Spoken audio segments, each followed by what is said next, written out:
Hello everyone, welcome to Sanmarga classes. 12ನೇ ಪ್ರಶ್ನೆ, ಪಾಶ್ಚಾತ್ಯ ಧರ್ಮಗಳು ಎಂಬಂತಹ ಚಾಪ್ಟರ್ ಇಂದ ಮೊಹಮ್ಮದರು ಧ್ಯಾನಾಸಕ್ತರಾಗಿದ್ದಾಗ ದೇವದೂತನು ಏನೆಂದು ಉದ್ಘರಿಸಿದನು ಅಂತ ಕೇಳಿದ್ದಾರೆ.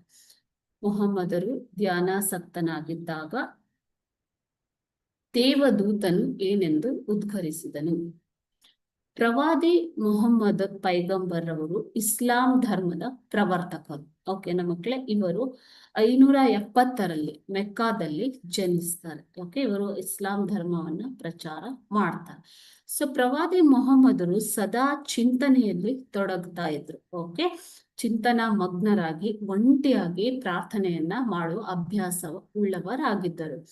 ಆ ಪ್ರಾರ್ಥನಾ ಸ್ಥಳ ಮೆಕ್ಕಾದ ಬಳಿ ಹೀರಾ ಎಂಬಂತಹ ಬೆಟ್ಟದ ತಪ್ಪಲಿನಲ್ಲಿರುವಂತಹ ಒಂದು ಗುಹೆಯಾಗುತ್ತೆ. ಎಲ್ಲಿ ಮಕ್ಕಳೇ? ಮೆಕ್ಕಾದ ಬಳಿ ಇರುವ ಹೀರಾ ಎಂಬಂತಹ ಬೆಟ್ಟದ ತಪ್ಪಲು. ಓಕೆ, ಸೊ ಇಲ್ಲಿ ಪೈಗಂಬರರು ಧ್ಯಾನಾಸಕ್ತರಾಗಿದ್ದಾಗ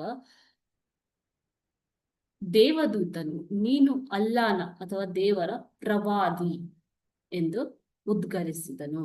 ಓಕೆ, ಸೊ ಪ್ರವಾದಿ ಎಂದು ಉದ್ಘರಿಸಿದನು. ಮುಂದೆ ತಾನು ಅಲ್ಲಾನ ಪ್ರವಾದಿ ಎಂದು ತಮ್ಮ ಕುಟುಂಬ ಬಂಧುವರ್ಗ ಹಾಗೂ ಸ್ನೇಹಿತ ವರ್ಗಕ್ಕೆ ಅವರು ಮನಗಾಣಿಸುವಲ್ಲಿ ಯಶಸ್ವಿಯಾಗ್ತಾರೆ ಮಕ್ಕಳು. ಓಕೆನಾ? ಸೊ ಮೊಹಮ್ಮದ್ ಪೈಗಂಬರು ಧ್ಯಾನಾಸಕ್ತರಾಗಿದ್ದಾಗ ದೇವದೂತನು ಏನೆಂದು ಉದ್ಘರಿಸ್ತಾನೆ? ನೀನು ಅಲ್ಲಾನ ಪ್ರವಾದಿ ಎಂದು ಉದ್ಘರಿಸ್ತಾನೆ. Okay, thank you.